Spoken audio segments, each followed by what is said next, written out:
I represent, then my confidence. I am the greatest. I cannot lose. I'm pretty. And every man believes he's the greatest. Every man would like to be the greatest. Many want to say this, but they fear it. And they see this in myself, and some hate me for it, and some love me so.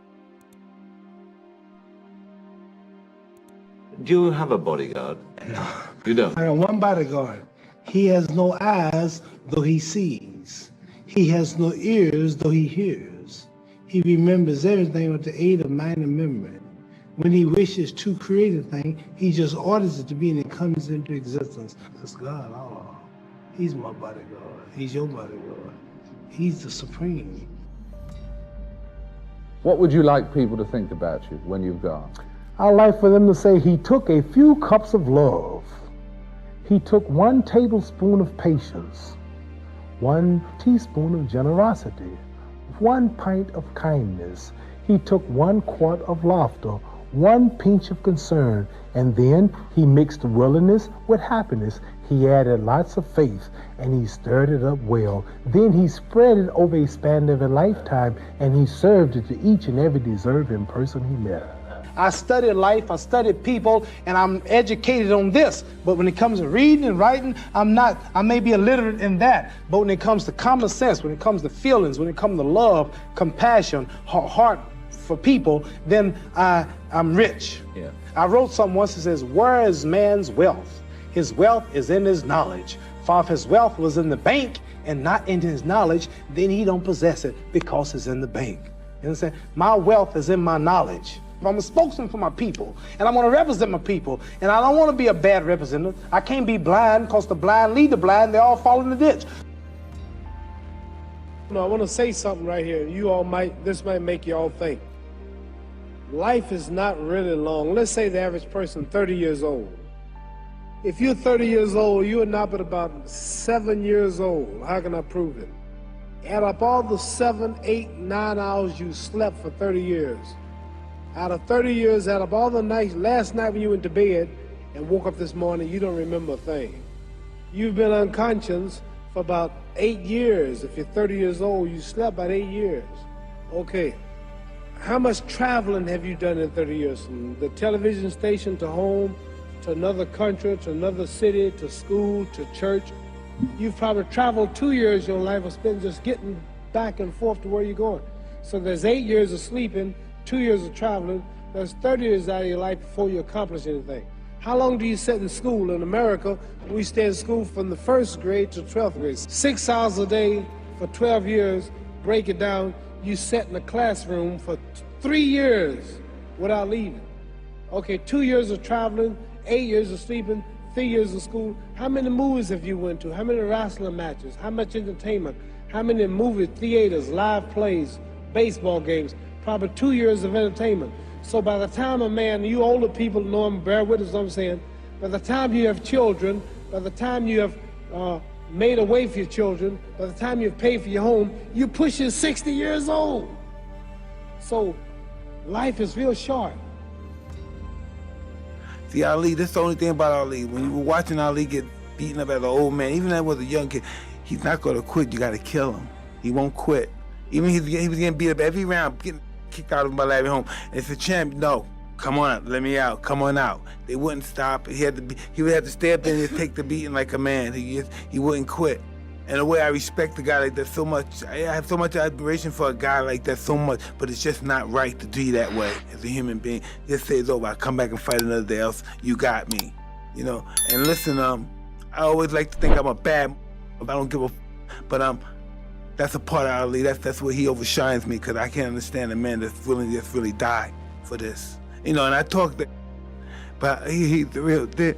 Why does it make you emotional? Is it talking about him or the relation to you? Me, Ali's a giant. There's no way other fighters can match him. He'll die for this shit. He'll die. I'm not gonna die for this. Everybody has a purpose in life. Everybody has a destiny. And the knowledge of that destiny enables one to fulfill it. See, so everything was put here for purpose. Ants, buzzards, trees, and it's the knowing of that purpose that enables every man to fulfill it. And life begins when a person realizes his purpose in life. Very few people know how to go about finding what's the best purpose in their life that they should try to fulfill. And mine was just to be the world heavyweight champion. And then also not only being the champion, but keeping my dignity, my pride, and my manhood, not Uncle Tom, as they say, selling out my people just for the white man's dollar. So this is my purpose, to go down as the first one, just about to go all out and all the way, and being clean with the sport, and not representing nothing like tobacco and whiskey and various commercials, and stand with my people and representing everybody, and at the same time not disowning my own, marrying my own kind, and socializing with my own kind. But I belong to the world as far as being the champion, but I let it be known that I am black, and I will always be black and with black, even if I mean give up all the money and everything that I can be offered from boxing. My head got big, and I started thinking it was my training camp and my boxing ability that kept me where I was at, and God punished me, and he gave me a good whooping. He broke my jaw in the second fight, and he got me whooped and knocked down in the Frazier fight, and I realized I wasn't that great after all. So I had to get not only together physically, but spiritually. For this fight, I've prayed every day for 5 days, 5 times a day for the past 4 months, and everything is perfect.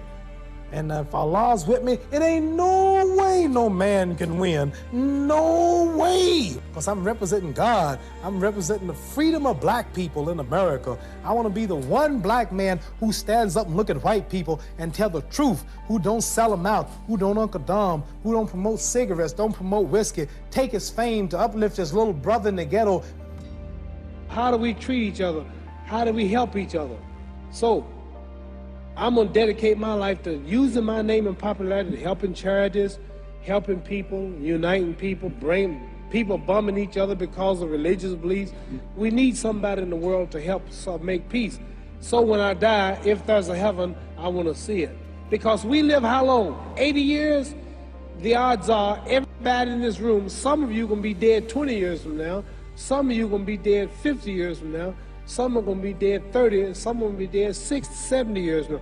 We all going to die soon. And if you live to be, say, 125 years old, which we don't do, right? Let's say we live to be 250, and you can have sex for 145 of those years. You're going to come to the end after that. So, we don't have but about 80 years on earth. This is a test to see where will we spend our life in heaven or hell. This is not the life now. Your real self is inside you. Your body gets old. Some of you go to look at the fridge, you don't have no teeth. Your hair is leaving you. Your bodies get tired. But your soul and your spirit never die. That's going to live forever. So your body is just housing your soul and spirit. So God is testing us on how we treat each other, how we live, to see where our real home be in heaven. So this physical stuff don't last for so long. So my car, this building is going to be here when the man who built it dead. There have been many kings and queens of England. They're all dead. After this one is gone, another one will come. So we don't stay here. We're just trustees. We don't own nothing. So what am I saying? The most important thing about life is what's going to happen when you die.